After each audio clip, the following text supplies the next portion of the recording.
Hey and welcome back to my channel. In today's episode I will be building the Beaker house. So I was really torn on what house style I was going to go for. I was contemplating having the Spanish style home or a modern home, and I've decided that I'm going to do modern homes for Oasis Springs.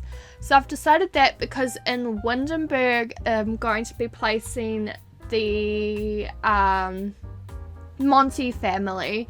So I thought since they had Spanish style homes, I'd rather place them in Windenburg, because otherwise there's no city really, or no Sims town that's going to have any modern homes. So that was my reasoning behind making Oasis Springs completely modern. And I thought it matched more since it's kind of like Oasis Springs. I'm putting a lot of the kind of Strangetown scientist type of people, so I kind of feel like scientists live in modern style homes. I don't know, but that was just my reasoning behind it. I wouldn't say I'm the best at modern builds, so it was kind of difficult, but I was happy with it. I think it was to the best of my abilities, and yeah, so it was kind of difficult with the house shape. I did look up on Pinterest some modern style home inspiration, just because there's no way I was going to be able to do it like just from my head. I'm not really much of a modern builder, but I was really happy with it in the end. So with my builds, I try to make them functional. So I see these amazing builds, and sometimes I download from the gallery like these amazing builds, but because so much has been placed of move objects and creating like merging stuff together to create different items which looks really cool, it gets really infuriating when you actually play. So for my style, like what I'm trying to create, I'm trying to make the town super playable. So I try to make sure, and I test it all. If there's a tight corner or something, I'll get Sims in to make sure everything's usable, because that's what I really want, is usability, so that the town is actually playable. So I try to put like mixing the wood and the black together with a bit of stone. I feel like it's kind of a modern thing, and I feel like modern builds as well, they don't really have a lot of roofs. So I try to put a lot of patios around, and yeah, I try to keep it quite boxy.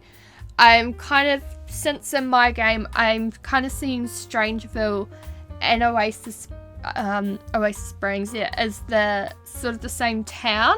So Strangeville's just when you get a wee bit more deeper into the town. So Oasis Springs is a lot more like sort of where the families live, and yeah, just because there's so many iconic characters from Strangetown that I want to place, that a lot of them were going to get skipped if I placed them all in Strangeville. So that's why I kind of decided to just pretend that Oasis Springs and Strangeville are in the same, they're the same town pretty much. The only annoying thing with me deciding that it's all going to be modern builds is the houses around in the background of Oasis Springs.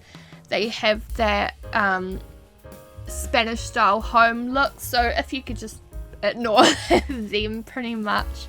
But yeah, I've decided that it's all going to be modern builds, just because so many of the other towns are like suburban, or I don't know what that style home like from, I know that Willow Creek is like New Orleans, so I don't know what that style of home's called, but yeah, they're all kind of like suburby or colonial, or yeah, they're just not modern at all, and there would be no modern builds, and I feel like it would just get kind of boring having all suburban homes. So that's how I decided to make it modern, and I feel like it suits with the Beaker family, since what's his name, Loki, is like a scientist. He's really smart, he's good at inventing, so that's why I kind of feel like it suited the family more. So hopefully you enjoy.